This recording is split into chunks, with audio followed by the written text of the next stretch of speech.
কোনো কিতাবে পাওয়া যায় 3 বার দেওয়া হয়েছে, কোনো কিতাবে পাওয়া যায় 4 বার দেওয়া হয়েছে, কোনো কিতাবে পাওয়া যায় 5 বার বিষ দেওয়া হয়েছে। পানিতে দেওয়া হলো, দইয়ে দেওয়া হলো, খিজুরে দেওয়া হলো, নানা ধরনের আমার নবীর নাম আসার প্রতি ষড়যন্ত্র শুরু করে দিল। 2-1 বার দেওয়ার কারণে এমনিতেই বিষাক্ত বিষের জ্বালাতে একবার বিষ যার ভিতরে ঢুকেছে, কি জ্বালা কি কষ্ট সেই একমাত্র জানে। যার ফলে কয়েকবার বিষ দিয়ে দিল। আমার নবীর নাওয়াসা জানের জান কাতর হয়ে আছে। বেরাদার মুসলমান বাবা ভাইরা ও আমার মায়েরা, মন দিয়ে শুনুন। আমার নবীর নাওয়াসা জানের জান ইমাম হাসান বাড়ির সবাইকে ডেকে বলে দিলেন, দেখো তোমরা ভালোভাবে জানো আমার পিছনে মানুষ লেগে গিয়েছে আমাকে মারার জন্য, আমাকে মারবে বলে দুনিয়া থেকে বিদায় করে দিতে চাই। তাই আমি চাই তোমরা সব ভালোভাবে খাওয়া দাওয়া সব ঠিকভাবে দিবে, কেউ যেন আমার সঙ্গে শত্রুতা না করতে পারে। এবারাদার মুসলমান বাবা ভাইরা, আমার নবীর নাওয়াসা ইমাম হাসান থাকতে লাগলেন মদিনাতে। ওই বিদ্রোহী দলের লোকেরা যারা আমার নবীর নাওয়াসাকে মারবে, যারা মারার পরিকল্পনা নিয়েছে, কেমনে মারা যায়, কেমনে মারা যায়, কি করে মারা যায়। হঠাৎ করে একদিন কে যেন খিজুরের মধ্যে বিষ দিয়ে দিল। বাবা দোকান থেকে নিল নাকি কোথায় দিয়ে দিল বুঝতে পারা গেল না। আমার নবীর নাওয়াসা জানের জান ইমাম হাসান বিষ খিজুর খেলেন। খিজুর খাওয়ার সাথে সাথে যেন বুক জ্বলতে লেগে গেল, সারা শরীরটা বডিটা যেন জ্বলে যেতে লাগলো। আমার নবীর নাওয়াসা সেই সময় ডেকে বলতে লাগলেন, জাহেদা রে,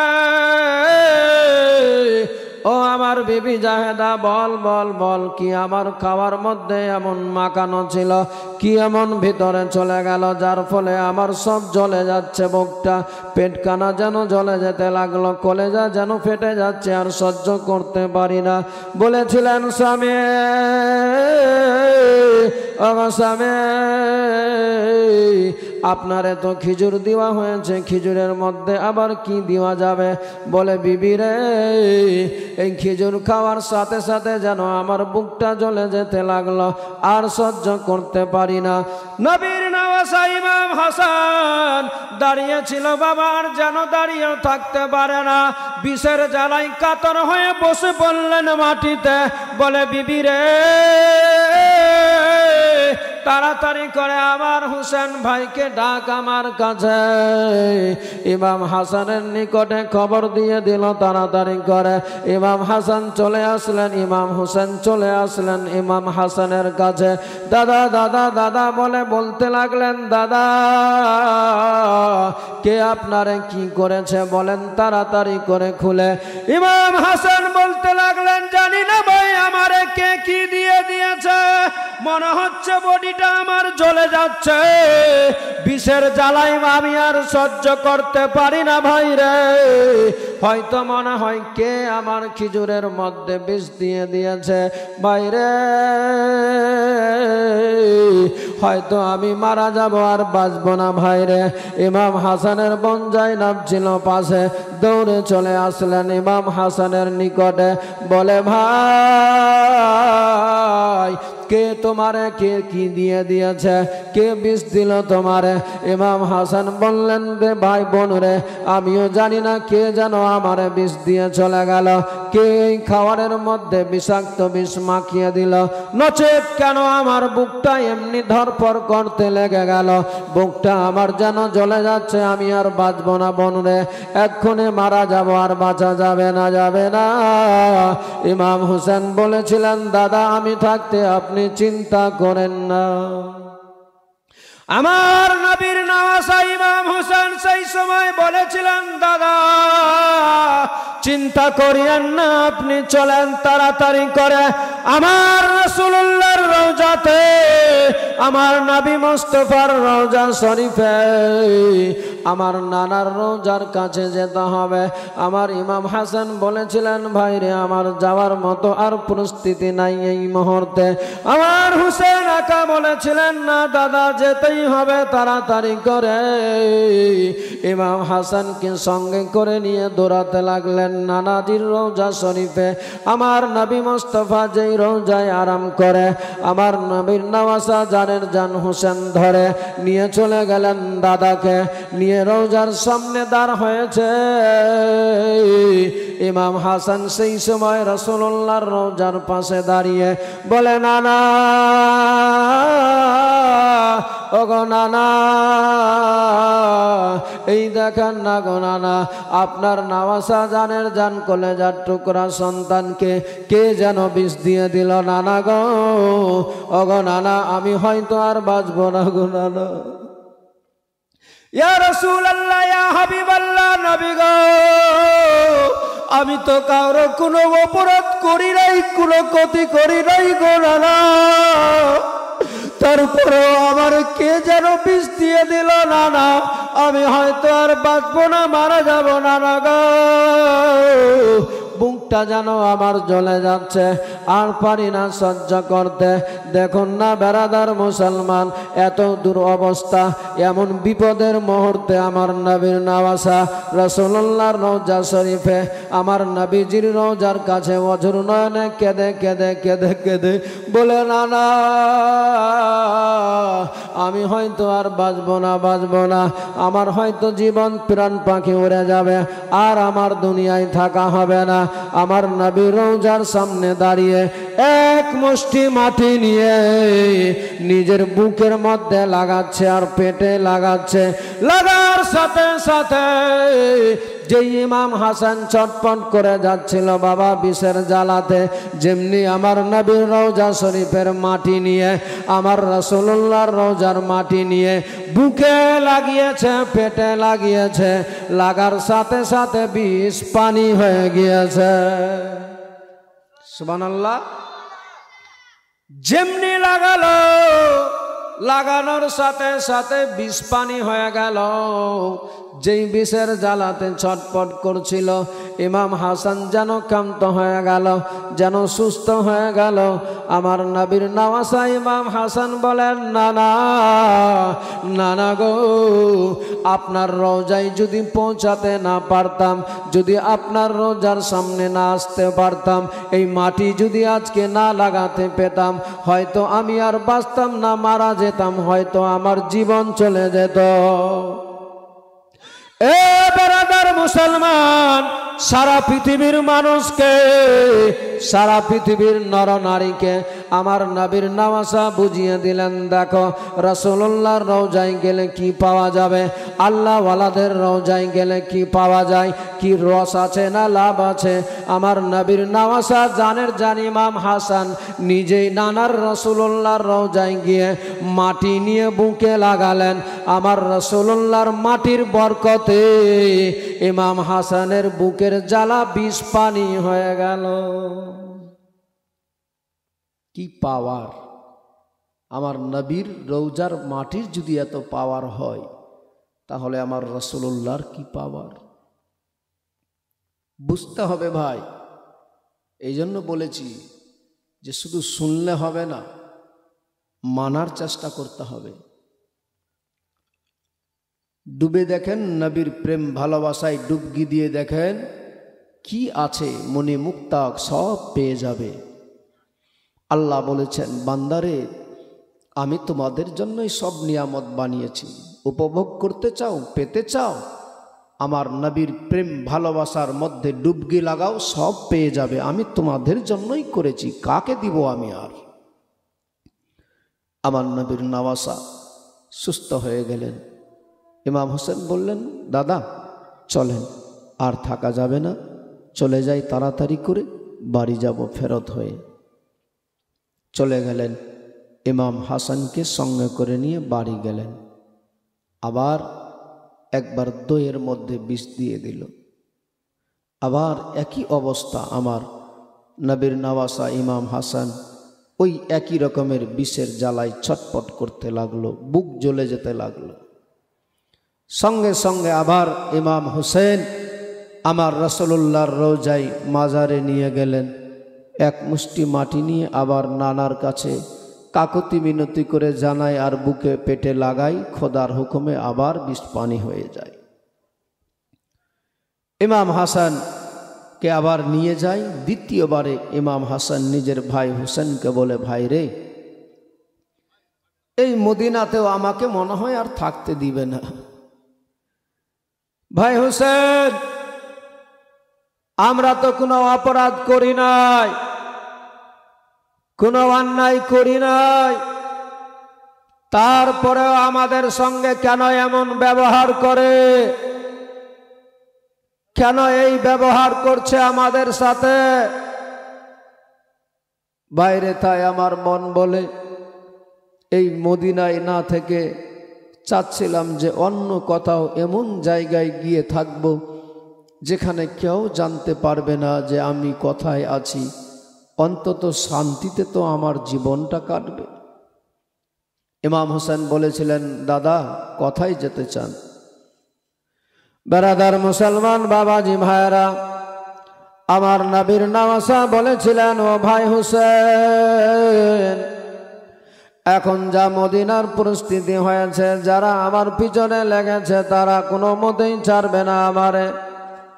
ও ভাই হুসেন, তাই আমার মন বলে আমি চাই তোমারে সঙ্গে নিয়ে চলে যাব কি বলে মাসাল নগরে। একটা মাসাল নগর শহর আছে, ওই জায়গাতে আমি নিজে আরামের জীবনটা কাটাবো, তাদেরকে নিয়ে চলবো, তারা থাকবে আমার পাশে, কেউ জানতে পাবে না আমি কোথায় আছি, কোথায় গিয়েছি। আমি চাচ্ছিলাম ভাইরে, তোমার মন কি বলে, তুমি যদি চাও একটু চলো আমারে মাসাল নগরে নিয়ে। নবীর নওয়াসা ইমাম হুসেন ইমাম হাসান বলেছে, যার ফলে ইমাম হুসেন বললেন, দাদা গো, ওগো দাদা, আপনি চাইলে আপনার যেখানে ভালো হবে, যেখানে শান্তিতে থাকতে চান আপনি নিয়ে যেতে চাই আমি, অসুবিধা নাই দাদা, আমার পক্ষ থেকে কোনো বাধা নাই, কোনো বাধা নাই। চলেন দাদা তাহলে মাসাল নগরে চলে যাই। আমার নবীর নওয়াসা ইমাম হুসেন যাওয়ার জন্য রেডি হচ্ছে। ইমাম হুসেনের সঙ্গে কয়েকটা লোক আরো খাদিম খদ্দাম আশিক প্রেমিক ছিল বাবা, তারাও ইমাম হাসানের সঙ্গ নিয়ে নিলেন। বলে, হুজুর, ওগো আকা গো, আপনারে ছাড়া আমরাও থাকতে পারবো না। ও হুজুর, আপনি যেখানে যাবেন আমরা সেখানে যেতে চাই, আপনার পাশে আপনার কদমে আমরা নিজের জীবনটা কাটাতে চাই। তাই বলতে চাই হুজুর, দয়া করে মেহেরবানি করে আল্লাহর ওয়াস্তে আমাদেরকে সঙ্গে নেন, আমাদের রেখে যেন না। এ বেরাদার মুসলমান, আমার নবীর নওয়াসা রাহমাতাল লিল আলামিনের নাতির মায়া হয়ে গেল, দয়া হয়ে গেল, অন্তরে দয়া হয়ে গেল, অন্তর ছুঁয়ে নিল। তারা সেই সময় বলেছিলেন, ভাইরা, তোমাদের যদি এতই যাওয়ার ইচ্ছা থাকে চলো যাবে, তবে একটা কথা শর্ত আছে, কেউ যেন জানতে না পারে যে তোমরা আমার সঙ্গে কোথায় যাচ্ছ, কোথায় গিয়েছ। বলে, হুজুর গো, আপনার পদতলে আমার মা বাবা কুরবান, আপনার পদতলে আমার জীবন কুরবান, জীবন চলে যাবে আকা, কিন্তু আপনার বিষয়ে কাউকে বলতে যাব না, কাউকে বলবো না। এ বেরাদার মুসলমান বাবা ভাইরা, আমার নবীর নওয়াসা জানের জান বলে দিলেন, আমার নবীর নওয়াসা জানের জান ইমাম হাসান ইমাম হুসেনকে সঙ্গে নিয়ে নিলেন। সঙ্গে করে যতগুলো খাদিম খদ্দাম ছিল, মাননেওয়ালা আশিক প্রেমিক যারা ছিল বাবা, তাদেরকে সঙ্গে করে নিয়ে চলে গেলেন মাসালনগরে। মাসালনগরে থাকতে লাগলেন। এইদিকে মদিনায় যারা ছিল, যারা আমার নবীর নামাজকে থাকতে দিবে না, যারা আমার নবীর নামাজকে বাঁচতে দিতে চায় না, যারা আমার নবীর নামাজের বিরোধী হয়ে দাঁড়িয়েছিল, যারা আমার নবীর নামাজকে দুনিয়া থেকে বিদায় করে দিতে চাইছিল, তারা নানা ধরনের খোঁজ লাগাতে লাগলো। কোথায় পাওয়া যাবে, কোথায় পাওয়া যাবে নবীর নামাজা? নাকি শুনলাম নাই আর মদিনাতে। ইমাম হাসান কেউ দেখা যায় না মদিনাতে, হুসেন কেউ দেখা যায় না মদিনাতে। দেখো দেখো দেখো দেখো খোঁজ নিয়ে কোথায় তারা গিয়েছে, কোথায় পাওয়া যাবে তাদেরকে। সবাই মদিনা শহরে, মদিনার গলিতে খবর নিয়ে যাচ্ছে কোথায় আছে ইমাম হাসান, নবীর নামাজা কোথায় গিয়েছে। কেউ বলতে পারে না বাবা নবীর নামাজা ইমাম হাসান কোথায় আছে, কোথায় গিয়েছে, কোন জায়গায় গেল, কেউ যেন বলতে পারে না।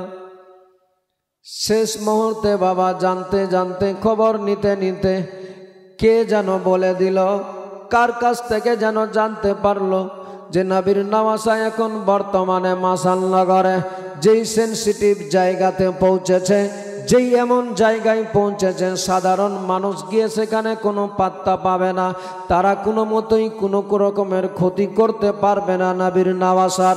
তাদের মধ্যে থেকে মদিনার যেই বিদ্রোহী দলের লোকেরা ছিল আমার নবীর নামাজাকে মারার জন্য যারা পরিকল্পনা নিয়েছিল, বাবারে রাতের অন্ধকারে, রাতের আধারে তারা বসে সব আলোচনা করে, সবাই মিলে অনেক লোকজন একসঙ্গে তারা চিন্তা করে কেমন করে মারা যাবে ইমাম হাসানকে, কেমন করে তার নিকটে পৌঁছা যাবে, কি করে যাওয়া যায় মাসালনগরে।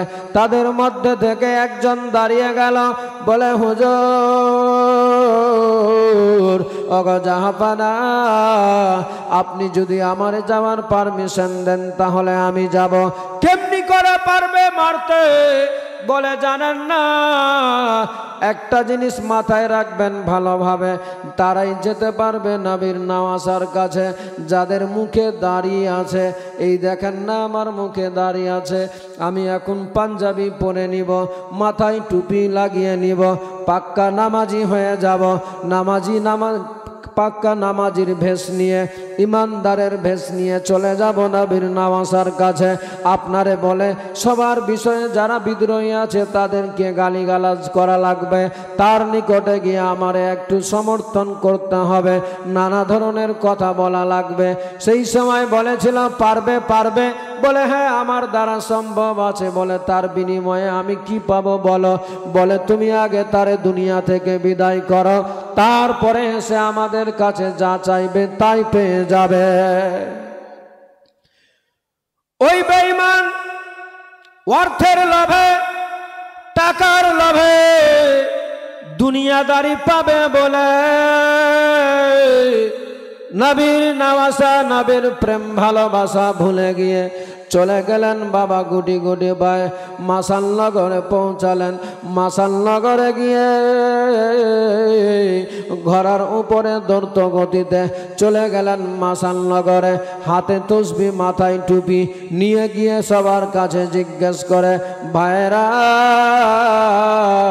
তোমরা কি কেউ বলতে পারবে একটু আমার নবীর নামাজা কোথায় আছে? নবীর জানের জান কলেজার টুকরা সন্তান কোথায়? বলে তুমি কে গো, তোমার বাড়ি কোথায়? বলে ভাই রে আসলে আমি এসেছি মদিনা থেকে। কিছু মদিনার দুষ্টু বেঈমান আছে যারা আমার নবীর নামাজাকে মেরে দিতে চায়, দুনিয়া থেকে বিদায় করতে চায়, যার ফলে আমার নবীর নামাজা কোথায় আমারও জানা নাই রে ভাই। আমি সেই জন্য এসেছি তোমাদের নিকটে খবর নিতে। আসলে আমার নবীর নামাজা কি তোমাদের মাঝে, তোমাদের কাছে আছে? তারা বড্ড চালাক ছিল বাবা, কেউ বলে না, কেউ বলতে চায় না, কিন্তু শেষ পর্যন্ত ওই বেঈমান গাদ্দার বুঝে গেল সাধারণ মানুষের কাছে জানা যাবে না, মসজিদের মধ্যে গিয়ে পৌঁছাতে হবে। চলে গেল মসজিদে, দেখতে পাওয়া যায় একটা মুরব্বী বয়স্ক মানুষ মসজিদে বসে আছে তসবিহ জপে, ওই মুরব্বী মানুষের নিকটে এই লোকটা চলে গেল, বলে চাচা, ওগো চাচা, বড় বিপদে পড়েছি গো চাচা। কি হয়েছে বাবা, কোন বিপদে পড়েছ? বলে দেখেন না মদিনার বেঈমানেরা, মদিনার কিছু গাদ্দারেরা আছে, যার ফলে আমার নবীর নওয়াসাকে মেরে দিতে চাই তারা, সেই জন্য আমার নবীর নওয়াসা কোথায় গিয়েছে? চাচা গো, ওগো চাচা, জানি না জানি না, আজ আমার নবীর নওয়াসা কয়েকদিন হয়ে গেল মদিনা ছেড়ে কোথায় চলে গেল, ভালো লাগে না, খাওয়া দাওয়া সব ছেড়ে দিয়েছি চাচা গো,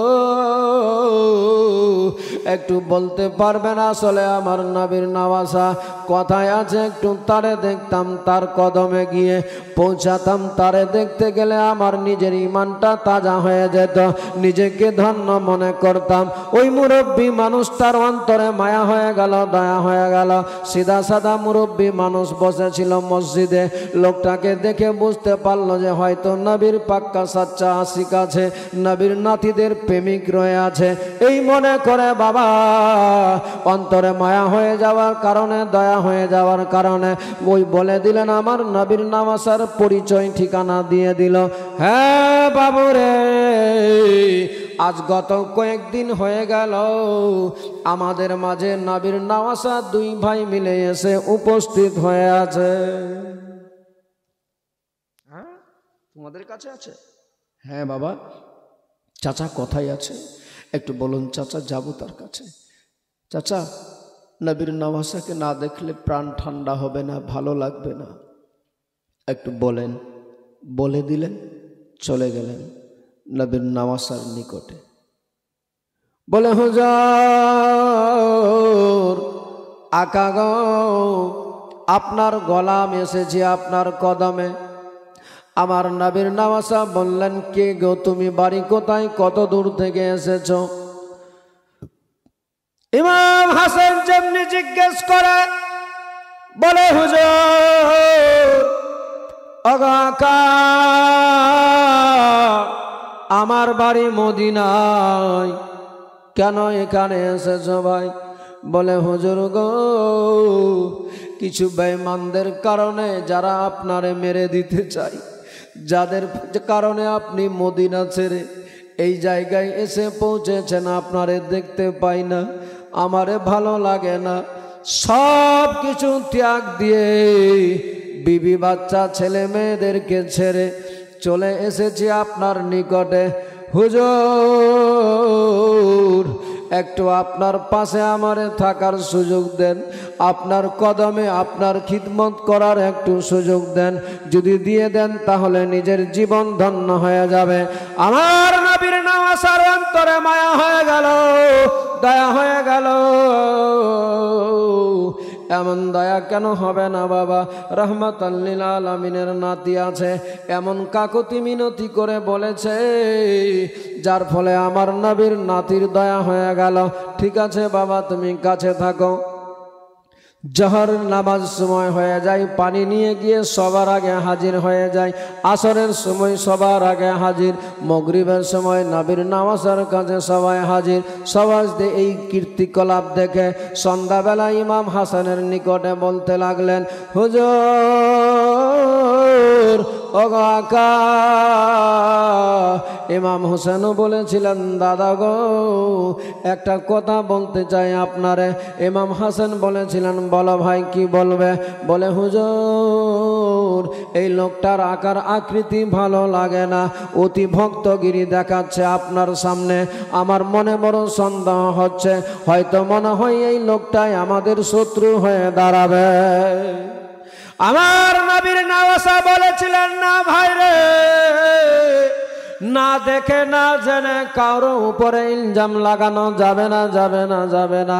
এটা বড় অন্যায় হয়ে যাবে, কারণ সে তো অতি ভক্তগিরি দেখাচ্ছে। এই মুহূর্তে যখন আমাদের ক্ষতি করবে তখন তার উপরে অপরাধী বলে তারে মানা যাবে, এখন এই মুহূর্তে মানা যাবে না, যাবে না।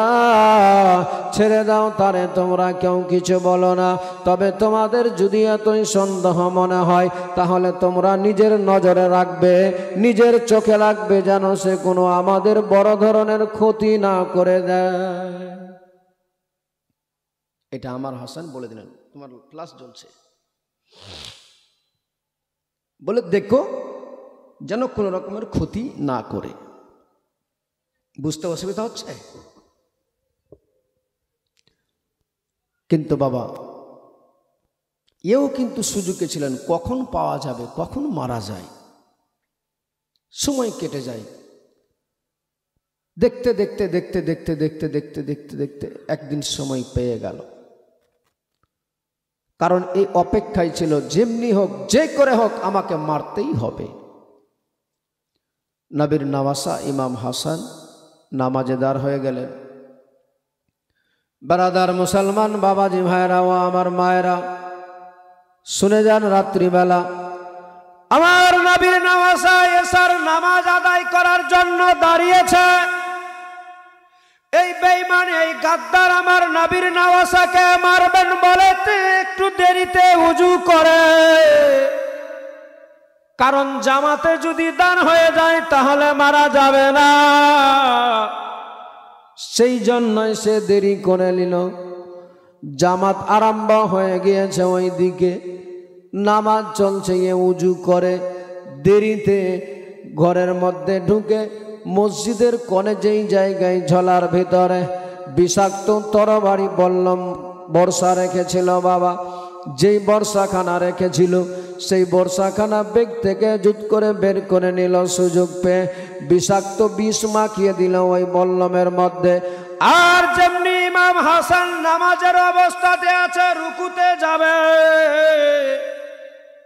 এই বেঈমান বুঝতে না পেরে ইমাম হাসানকে বল্লমটা এমন ভেবে মেরেছিল বাবা, বর্ষাটা যেন ইমাম হাসানের পিঠে লেগে যায়।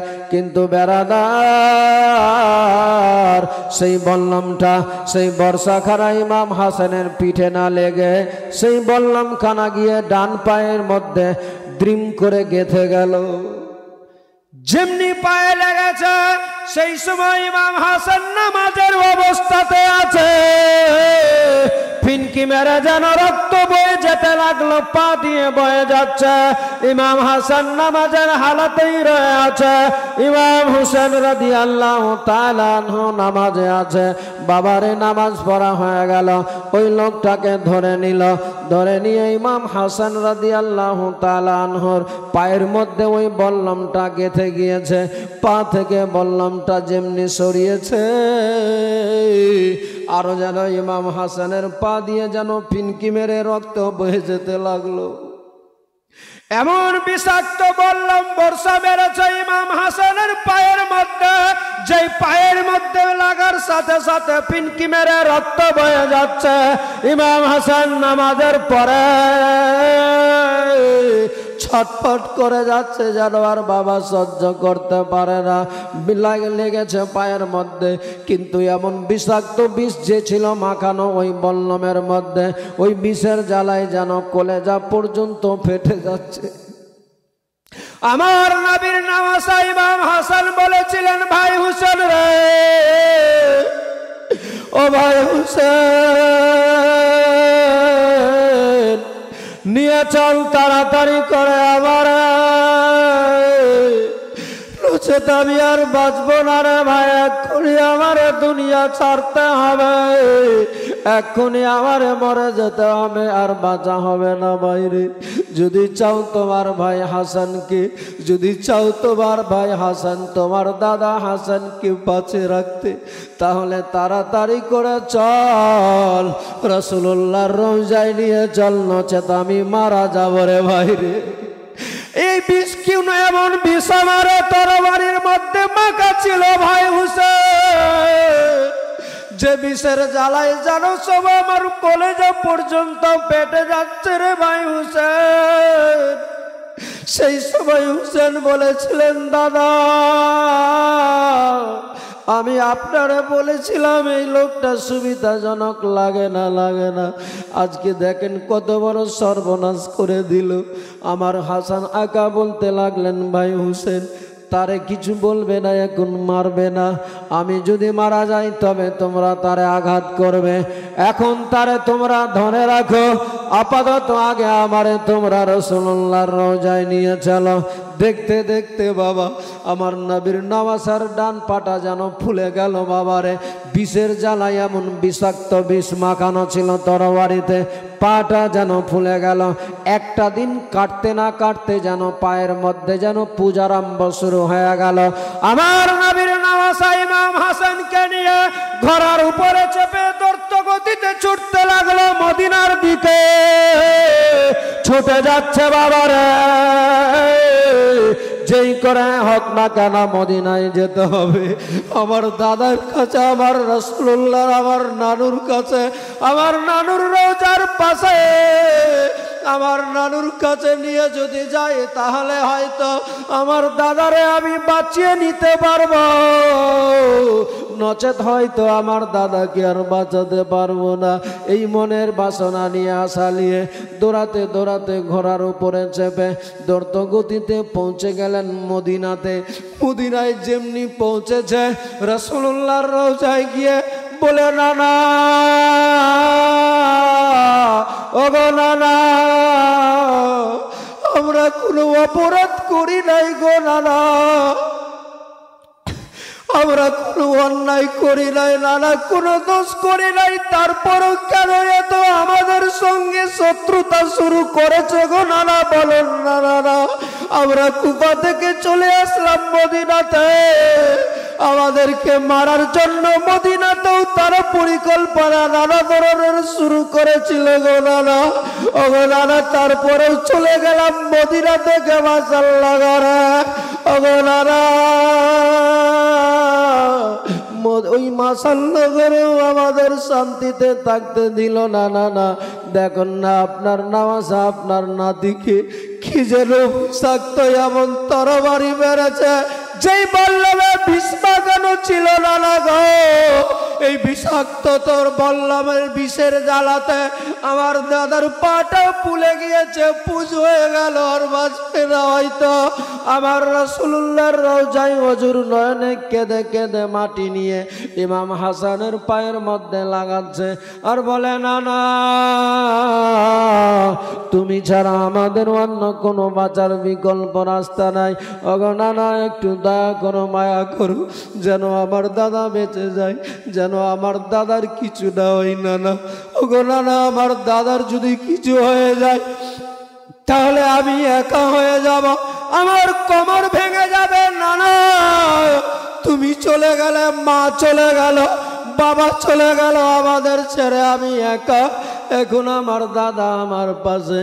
ওগো নানা গো, আমার যদি এখন আমার দাদার কিছু হয়ে গেলে আমি কি করব, আমি কেমনি করে জীবন যাপন কাটাবো? ওগো নানা, আমি একা হয়ে যাব। ওগো নানা, একটু দয়া করো নানা। আল্লাহর হুকুমে আমার নবীর নওয়াসার ব্যথা তো কমে গেল বাবা, বিষের জ্বালা তো কমে গেল, কিন্তু পাটা এত ফুলে গিয়েছিল, এমন ফুলে গেল বাবা, প্রচণ্ড যেন পচে যাচ্ছে পাটা, যেন পুঁজগুলো বের হচ্ছে পা থেকে, এত মাছি পোকা যেন বসতে লাগলো মাছি দেখে। আমার নবীর নওয়াসা হুসেন বলেছিলেন, দাদা দাদা গো, এখানে রাসূলুল্লাহর রওজা শরীফে এমনি করে হয়তো আমাদের টাকা ঠিক হবে না গো দাদা। ও দাদা, আপনার সব জানা আছে আল্লাহর ৭০,০০০ ফেরেশতা দিনে আসে। ওগো দাদা, রাসূলুল্লাহর রওজা শরীফে হাজার হাজার ফেরেশতারা আসে সালাম জানাতে। ওগো দাদা, এই নোংরা পুঁজ আপনার পা থেকে বয়ে যাচ্ছে, মাছি পোকা পড়ছে, এখানে এমনি থাকা ঠিক হবে না, তাই মন আমার চাই দাদা আপনারে বাড়ি নিয়ে থাকতে চাই আমি। আমার নবীর নওয়াসা ইমাম হাসান বলেছিলেন, ভাই রে তোমার যা মনে হয় তাই করো, আমিও তো দেখতে পাচ্ছি আমার পা থেকে পুঁজ বয়ে যাচ্ছে, এই অবস্থাতে আমার রাসূলুল্লাহর রওজায় থাকা ঠিক হবে না, নিয়ে চলো আমার বাড়িতে। ইমাম হাসান সেই সময় সালাম জানিয়ে বলেছিলেন, নানা ওগো নানা, আপনার নাতি চলে যাচ্ছে আজকে আপনার রওজা থেকে। ওগো নানা, জানি না আমার আর নসিবে জুটবে কিনা, আপনার রওজায় আসতে পাবো কিনা আমি বলতে পারবো না, আমার জানা নাই। তবে নানা শেষ সালাম জানায়, নানা একটু তোমার নাতির ওপরে নজর রাখিও না তো। নানা গো, আজ আমি একা হয়ে গেলাম নানা, তোমার পাশে যতক্ষণ ছিলাম নানা, তোমার কাছে যতক্ষণ ছিলাম নানা, আমার মন বলছিল যে আমার কেউ কিছু করতে পাবে না। ওগো নানা, আজ আমি আপনার আবার চলে যাচ্ছি রোজা ছেড়ে বাড়িতে, আমারে আবার কেউ হয়তো মেরে দিবে, কেউ হয়তো আমার জীবনটা নিয়ে নিবে, আপনার রোজায় হয়তো আমার আশাও হবে না নানা গো। তাই বড় কান্দন কাতর হয়ে আমার হুসেন আকার সঙ্গে চলে গেলেন বাবা বাড়িতে। বাড়িতে থাকতে লাগলেন, কয়েকটা দিন কেটেছে। ইমাম হাসান যত দিন যায় তত যেন অসুস্থ হয়ে যায়, আর যেন সুস্থ হওয়ার নাম নেই। যত দিন বা দিন পরিবর্তন কি হবে, আরও যেন অপরিবর্তন ঘটে, যেন আরও বেশি অসুস্থ হয়ে যেতে লাগলো, আরও যেন বেশি অসুস্থ হয়ে গেল। আর শুয়ে আছে শুধু, বসেও দাঁড়িয়ে থাকতে পারে না, সব সময় বসে থাকে। এত অবস্থা কঠিন হয়ে দাঁড়ালো। আমার নবীর নওয়াসা বুঝতে পেরে গেল, ভাই রে আর হয়তো আমার বাঁচা হবে না। তাই নবীর নওয়াসা সবাইকে বলে, তোমরা আমার প্রতি কেউ নারাজ হয়েও না। দেখতে পাচ্ছ আমি এত কয়েকদিন ধরে চলতে পারছিলাম, আজ কয়েকটা দিন হয়ে গেল আর চলতেও পারি না, বসা ছাড়া আর কোনো রাস্তা নাই। আমার নবীর নওয়াসার এই কথা শুনে তার বিবি ছিল বাবারে, কেমন তার জীবন সঙ্গিনী ছিল, কেমন তার স্ত্রী ছিল, সারা পৃথিবীর মানুষকে শিক্ষা দিয়ে দিয়ে চলে গেল। নবীর নওয়াসা ইমাম হাসানের স্ত্রী রাত্রিবেলায় ঘুমকে ত্যাগ করে, ঘুমকে হারাম করে বেরিয়ে গেলেন নিজের বাড়ি থেকে মসজিদের এক আড়ালে এক কন্যাটে গিয়ে আল্লাহর দরবারে হাত তুলে উত্তোলন করেছে, রব্বুল আলামিন মাবুদ, ওগো আল্লাহ, এতদিন হয়ে গেল মাওলা, তোমার দরবারে কিচ্ছু নিজের জন্য চাই নাই, এত আমাদের অভাবে জীবন কেটেছে, তবুও তোমার কাছে চাইনি মাবুদ, ওগো আল্লাহ, আজ একটা শুধু জিনিস চাই তোমার কাছে মাওলা, অসম্ভব বলে কিচ্ছু নাই তোমার দরবারে, তুমি সব সম্ভব করতে পারো মাওলা, তোমার দরবারে কিছুরও কমি নাই। আমার স্বামীটা বড় অসুস্থ, ওগো রব্বুল আলামিন, কে যেন আমার স্বামীরে আঘাত করেছে, বিষাক্ত তরবারি মারার কারণে অসুস্থ হয়ে পড়ে আছে, আজ আমার স্বামী আর উঠতেও পারে না, দাঁড়াতেও পারে না, মাওলা দয়া করে মেহেরবানি করে আমার স্বামীকে একটু সুস্থ করে দাও মাওলা। এই অঝুর নয়নে স্বামীর জন্য কাঁদে, কিন্তু বাবারে জাহেদার জানা ছিল না যে আজকে আমার স্বামীর জীবনের শেষ রাতটা হয়ে যাবে, আমার স্বামী শেষ হয়ে যাবে, দুনিয়া থেকে বিদায় হয়ে চলে যাবে, আমাদেরকে ফাঁকি দিয়ে চলে যাবে আমার স্বামী চিরতরে। আমার স্বামীকে কে যেন আজকে রাতের আধারে, রাতের অন্ধকারে কে বিষ দিয়ে চলে যাবে জানা ছিল না, যার ফলে নিজের স্বামীকে ঘরে রেখে দরওয়াজাটার শিকলটাকে টেনে অঝুর নয়নে খোদার দরবারে কান্না করে স্বামীর ভালো চাই বলে, আর ওই দিকে বাবারে কে যেন বিষ দিয়ে চলে গেল। যেই কলসিটা রেখেছিল ওই ইমাম হাসানের ঘরের মধ্যে মা জাহেদা কাপড়টাকে লেপটিয়ে দিয়ে কাপড়টাকে ভালোভাবে বেঁধে দিয়েছিল। ওই বেঈমানেরা কে যেন কার চক্রান্তে এমন ভাবে দিয়ে দিয়ে চলে গেল। বাবারে, আমার নবীর নওয়াসা ইমাম হাসান ঘুমাচ্ছে, একটু আরাম করতে আছে। হঠাৎ করে ফজরের নামাজের সময় হতে যাচ্ছে, সেই সময় কে যেন ঘরের ভিতরে ঢুকে গেল। আর ঢুকে গিয়ে বিষাক্ত বিষ নিয়ে ওই কাপড়টার উপরে, কলসিটাতে, সরাইয়ের উপরে বিষটাকে দিলেন বাবারে ঘুষে। ঘুষে দেওয়ার পরে বিষটা মাখিয়ে দিয়ে যখন বেরিয়ে যাচ্ছেন ঘর থেকে, যেমনি ঘর থেকে বের হচ্ছে, দরওয়াজাটা সেই সময় যেমনি একটু খুলেছে, টাচ হয়ে যাওয়ার কারণে ইমাম হাসানের চোখ খুলে গেল। যেমনি চোখ খুলেছে বাবারে, সঙ্গে সঙ্গে ইমাম হাসান যেন দেখতে পায় কে যেন বেরিয়ে চলে গেল। কে যেন চলে গেল ঘর থেকে বেরিয়ে। ইমাম হাসান রাদিয়াল্লাহু তাআলা আনহু সেই সময় বসে গেল।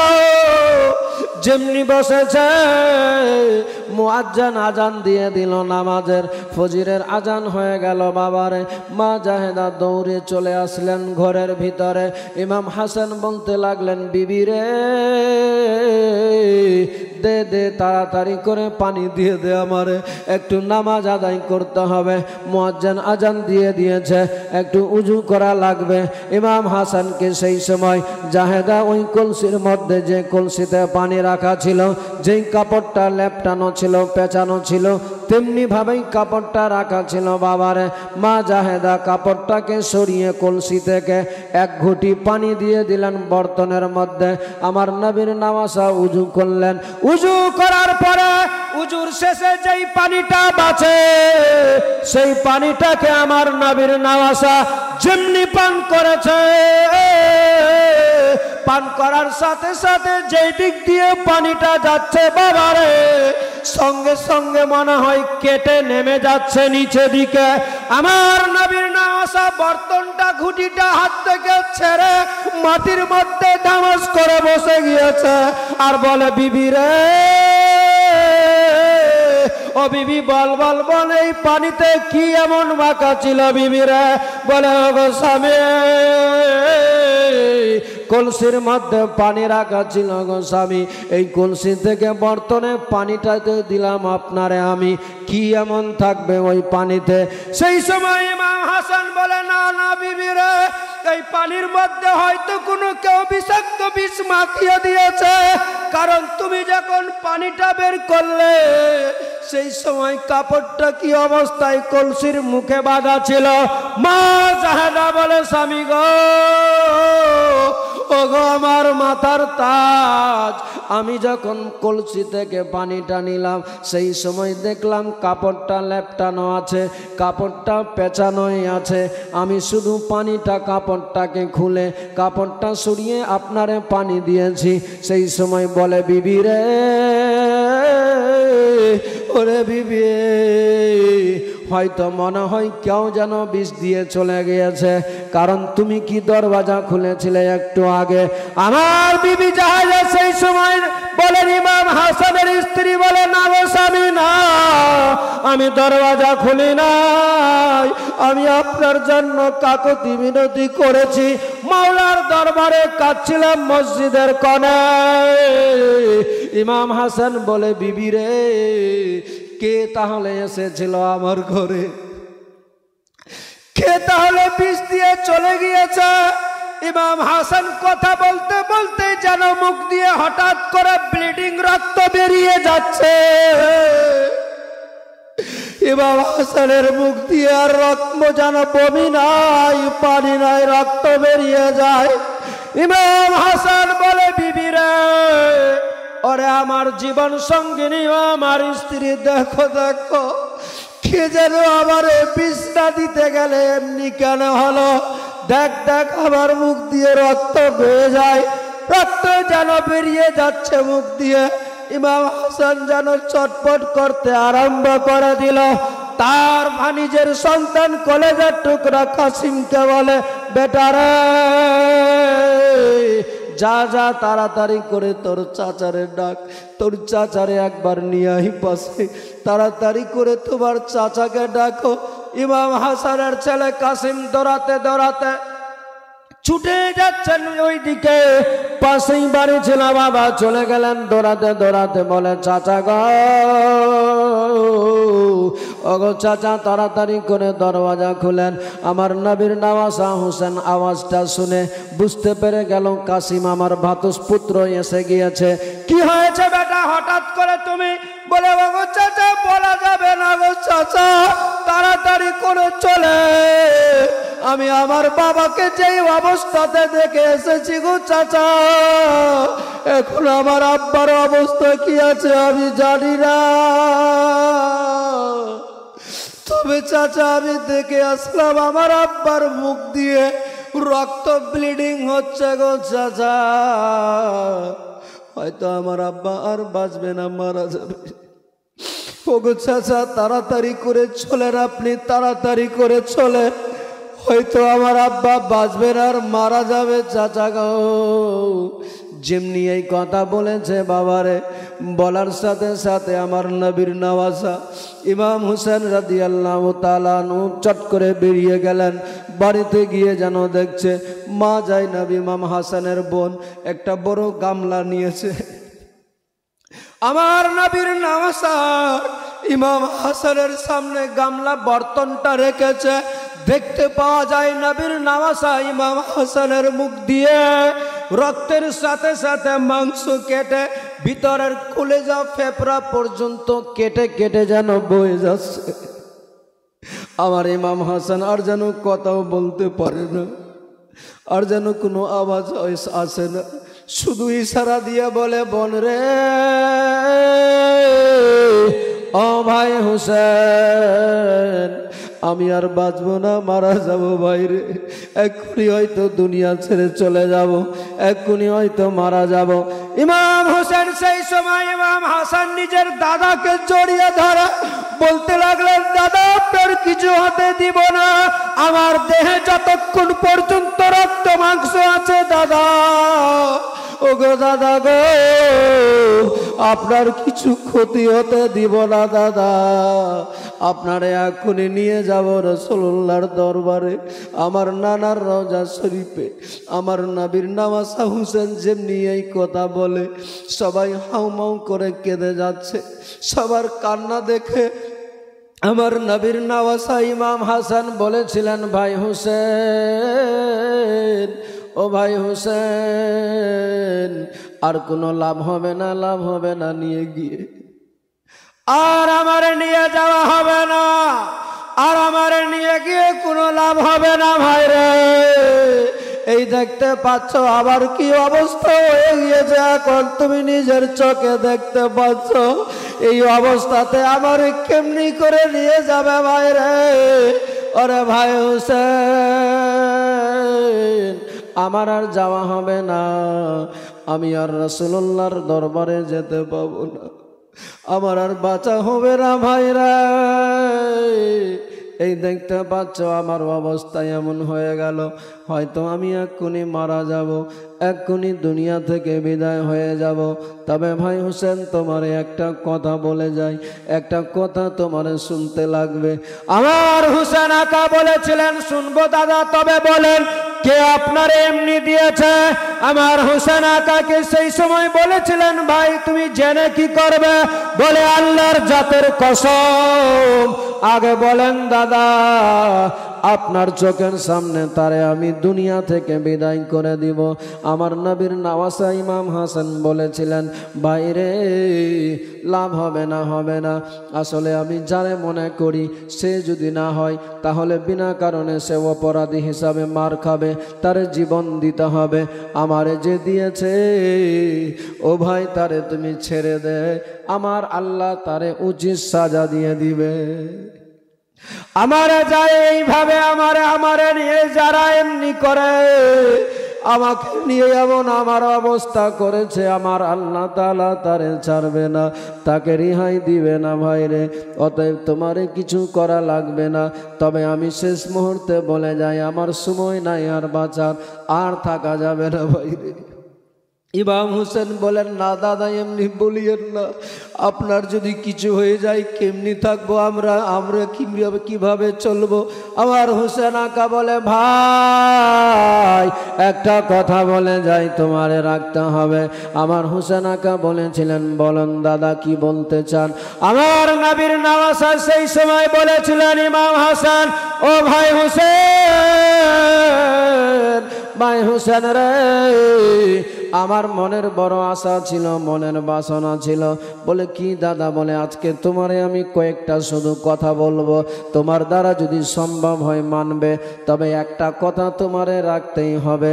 আমার নবীর নওয়াসা হোসেন বলেছিলেন, বলুন দাদা কি করতে হবে?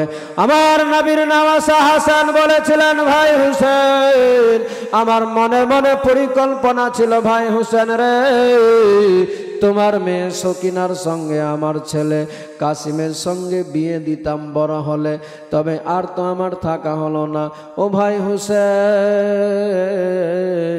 তোমার দ্বারা যদি সম্ভব হয়, যদি দেওয়া যায়, তাহলে তোমার মেয়ের সঙ্গে আমার ছেলে কাসিমের সাথে বিয়ে দিয়ে দিবে। তবে বেটার ভাই রে, একটা কাজ তোমারে করতেই লাগবে। কারবালার ময়দানে যাবে, যেই বিষয়ে আমার রাসূলুল্লাহর মুখ থেকে আমি শুনেছি, আমার জানা আছে, আমার মনে বড় আশা ছিল, বাসনা ছিল ভাইরা, যে সবার আগে কারবালার ময়দানে গিয়ে তোমার আগে আমি নিজের জীবনটা যেন দিতে পারি। রাসূলুল্লাহর সামনে মা ফাতেমা শেরে খোদার সামনে বলতে পারি, ইয়া রাসূলুল্লাহ, ইয়া হাবিবাল্লাহ, নানা গো, ওগো বাবা, ওগো মা, কারবালার ময়দানে আমার ভাইকে নিয়ে এসেছি, সবার আগে আমি নিজের জীবন দিয়েছি। ও ভাই হোসেন, সেটা তো আমার আর দেওয়া হলো না, আমার থাকা হলো না পৃথিবীতে। তবে তোমারে বলে যাই ভাইরে, এই কথাটা রাখতে হবে। আমার কলেজার টুকরা সন্তান কাসিমকে রেখে গেলাম তোমার পাশে। এই বাচ্চাটাকে, এই সন্তানটাকে আমার আগে, তোমার নিজের আগে, সবার আগে কারবালার ময়দানে দান করে দিবে।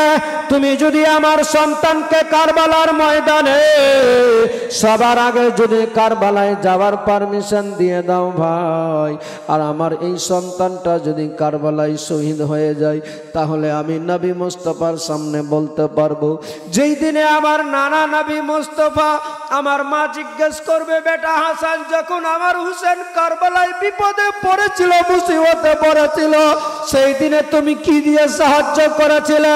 ও ভাই হোসেন, আমি সেই দিনে মা ফাতেমা খাতুনে জান্নাতের সামনে, শেরে খোদা মাওলা আলীর সামনে বড় লজ্জিত হয়ে যাব। আর এই আমার সন্তানকে সবার আগে কারবালায় যাওয়ার পারমিশন দিলে ভাইরে, মা ফাতেমা শেরে খোদা নানা নবী মুস্তাফার সামনে আমি বলতে পারবো, নানা গো, আমি ছিলাম না বেঁচে, আমার রক্ত ছিল পৃথিবীতে, আমার জানের জান ছিল পৃথিবীতে, সবার আগে আমার সন্তান কারবালার ময়দানে শহীদ হয়ে গিয়েছে। এই দেখো আজকে আমি তার রক্ত মাখা জামা নিয়ে দাঁড়িয়ে আছি। ভাই হোসেন, এই কথাটা তোমার রাখতে হবে। না বলো না ভাই, সবার আগে তুমি আমার এই সন্তানকে কারবালার ময়দানে যাওয়ার পারমিশন দিবে। আমার হোসেন আকা সেই সময় বলেছিলেন, দাদা এমন কথা বলছেন আপনি, যেই কথা আমি মানব কেমন করে? আমার দাদার একটাই স্মৃতি, ভাতুষপুত্র কলেজার টুকরা সন্তান থাকবে আমার সামনে, আর আমার চোখের সামনে সে কারবালার ময়দানে গিয়ে শহীদ হয়ে যাবে। এটা তোমার ভাই হোসেন কেমন করে, কি করে সহ্য করবে দাদা? আপনি জানেন ভালো করে। আমার হাসান আকা বলেছিলেন, ভাই রে, যদি তুমি না করো তাহলে আমি যে বড় লজ্জিত হব মা বাবা নানা নবী মুস্তাফার সামনে।